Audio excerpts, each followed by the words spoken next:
दोस्तों, एक कुत्ते ने यमराज को सुनाई मनुष्य के जीवन की कड़वी सच्चाई, जिसे सुनकर आप भी चौंक जाएंगे। इस प्राचीन कथा में हम आपको बताएंगे कि कैसे एक कुत्ता यमलोक पहुंच जाता है और यमराज से शर्त लगता है और यमराज उस शर्त में कुत्ते से हार जाते हैं और फिर यमलोक के सारे नियम यमराज को बदलने पड़ते हैं। इस कथा में हम जानेंगे भगवान विष्णु ने यमराज को मनुष्य जीवन के संबंध में कौन सा महत्वपूर्ण ज्ञान दिया है।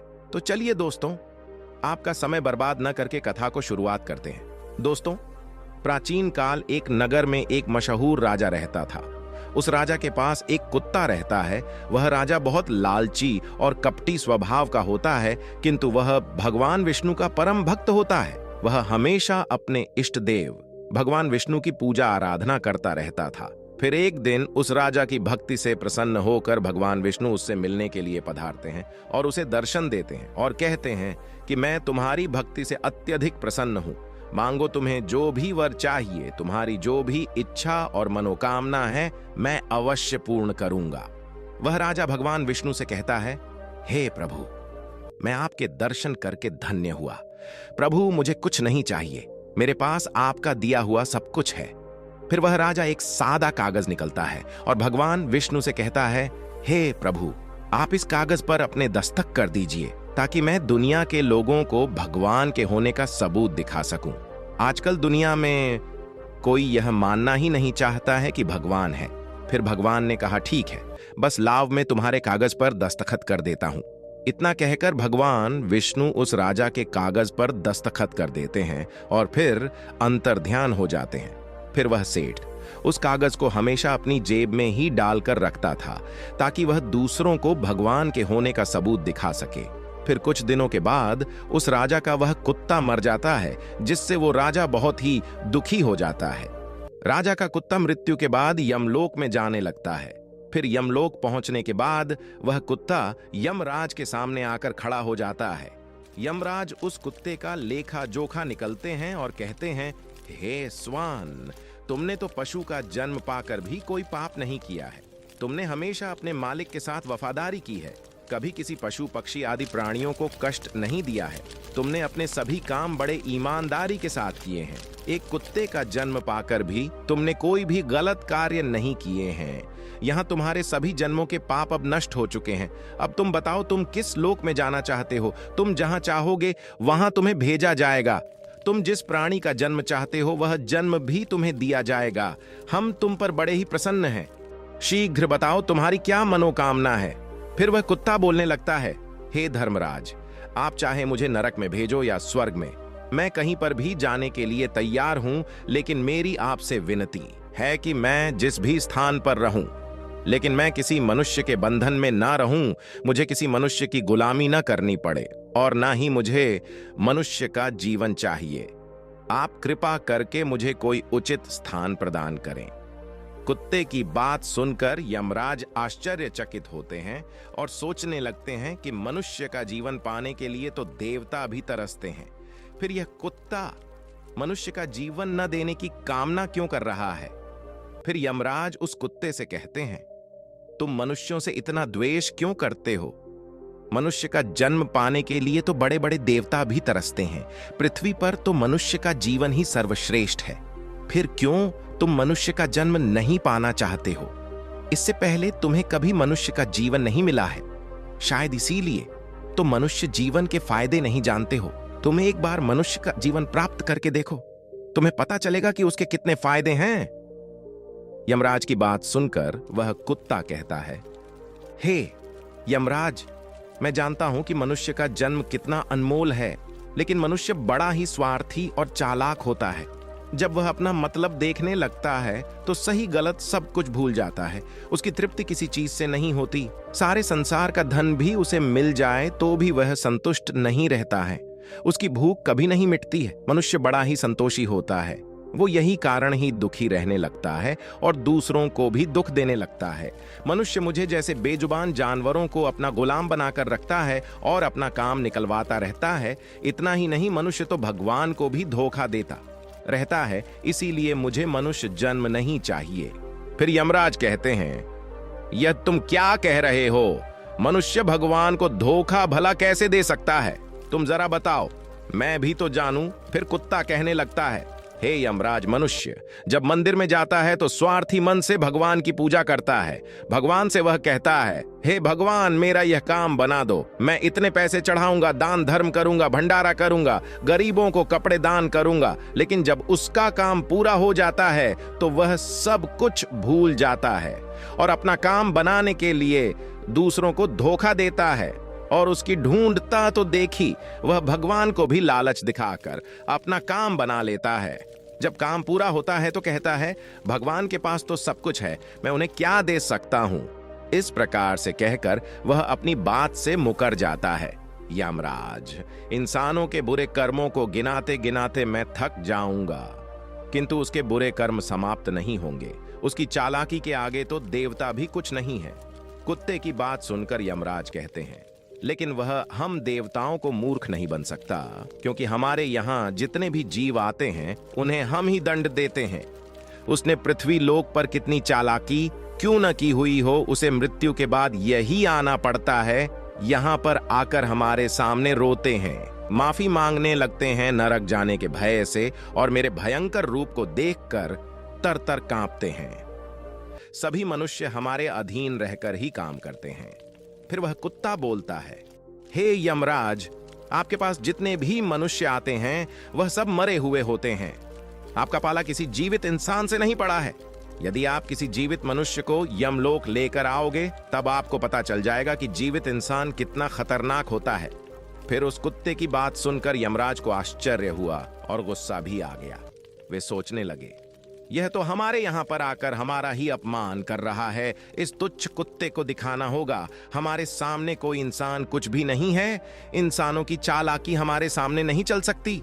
इस बात को साबित करने के लिए यमराज अपने दूधों को बुलाते हैं और कहते हैं, जाओ इस कुत्ते के मालिक को जीवित ही उठाकर यमलोक लेकर आ जाओ। हम भी देखते हैं कि जीवित इंसान हमारे सामने क्या चालाकी करता है। अगर यह कुत्ता गलत साबित होता है तो इस कुत्ते को नर्क लोक में डाला जाएगा। उस कुत्ते को पूरा यकीन था कि एक अकेला जीवित मनुष्य स्वर्ग लोक में खलबली मचा देगा। फिर यमलोक के दूत धरती लोक पर जाते हैं और उस कुत्ते के मालिक को अर्थात उस राजा को चारपाई के साथ उठाकर यमलोक ले जाने लगते हैं। तभी बीच रास्ते में उस राजा की नींद खुल जाती है और वह देखता है कि दो अत्यंत दूत उसे चारपाई के साथ उठाकर यमलोक ले जा रहे होते हैं। तब राजा दूतों से पूछते हैं, क्या मेरी मृत्यु नींद में हो चुकी है? तभी हम दूत कहने लगते हैं, नहीं मनुष्य, तुम अभी जीवित ही हो। फिर वह राजा कहता है, फिर आप दोनों मुझे कहां ले जा रहे हैं? मैंने कौन सा पाप किया है?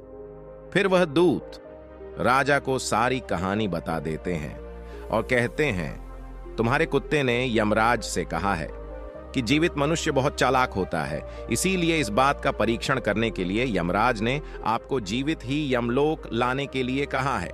तभी उस राजा को पूरी बात समझ में आ जाती है और वह कुछ देर तक सोचने लगता है और फिर तुरंत उसकी जेब में रखा हुआ वह कागज निकलता है जिस पर भगवान विष्णु ने दस्तखत किए हुए होते हैं। वह उस कागज पर कुछ लिख देता है और फिर से कागज को अपनी जेब में रख लेता है।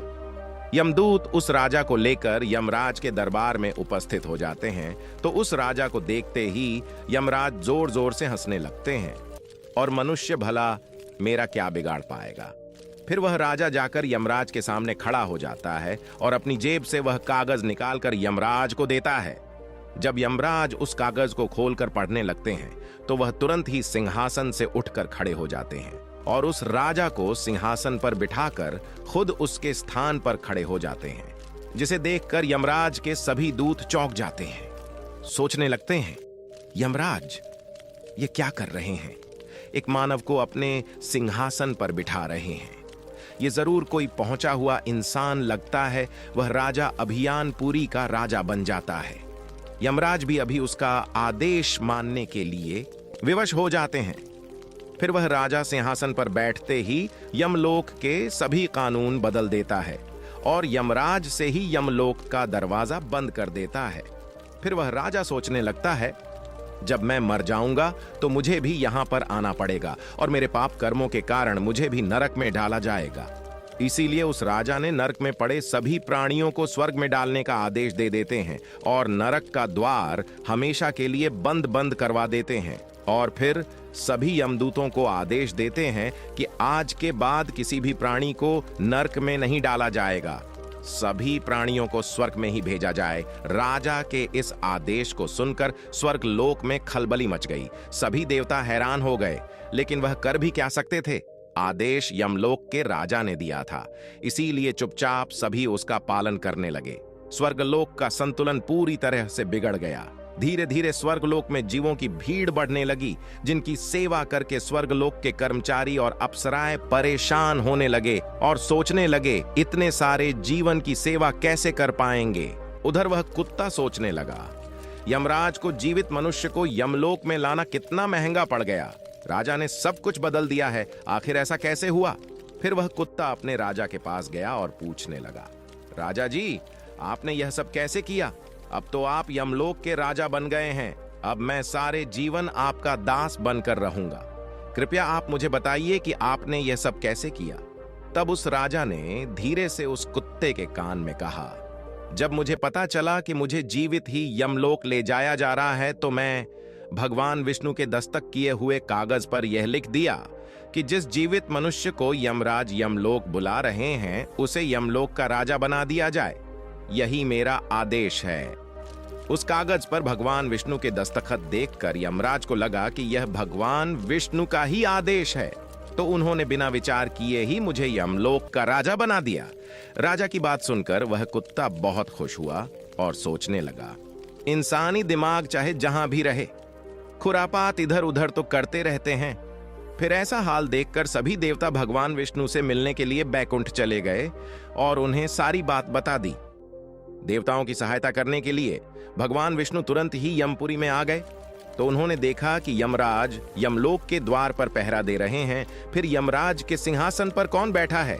भगवान विष्णु को देखते ही यमराज उनसे प्रार्थना करने लगे और कहने लगे, हे प्रभु, आपकी यह लीला बड़ी ही विचित्र है। धरती के एक साधारण मनुष्य को आपने यमलोक का राजा बना दिया और मुझे पहरेदार भगवान विष्णु यमराज से कहते हैं कि मैं नहीं किया है। यह तो मनुष्य के चालक दिमाग का कमाल है। यदि तुम जीवित मनुष्य को यमलोक लेकर आओगे तो यही होगा। इसीलिए मैंने मृत्यु के बाद ही मनुष्य को यमलोक लाने का आदेश दिया था, ताकि मनुष्य के सभी दोष और स्वभाव शरीर के साथ नष्ट हो जाए और केवल उसकी आत्मा ही यमलोक में प्रस्थान करे। किंतु आप तो एक जीते जागते मनुष्य को ही यमलोक उठाकर लाए हो। तब वह राजा भगवान विष्णु से कहता है, हे प्रभु, मुझे क्षमा करो। मैं अपने कुत्ते को नरक में जाने से बचने के लिए और मनुष्य की बुद्धि का बाल दिखाने के लिए ही ऐसा किया है। मैं आपके द्वारा दिए गए वरदान का दुरुपयोग नहीं करना चाहता था। हे प्रभु, मैं आपके दर्शन करके धन्य हो गया। अब मुझे किसी चीज की अभिलाषा नहीं है। फिर भगवान विष्णु मुस्कुराए और उन्होंने उस राजा को क्षमा कर दिया। फिर वह राजा धरती लोक पर लौट गया।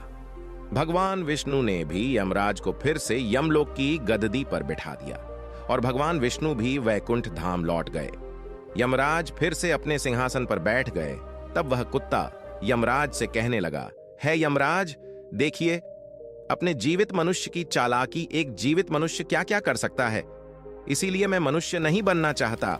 मनुष्य जब स्वार्थी बन जाता है तो वह अंधा हो जाता है, उसको दोस्त परिवार दिखना बंद हो जाता है।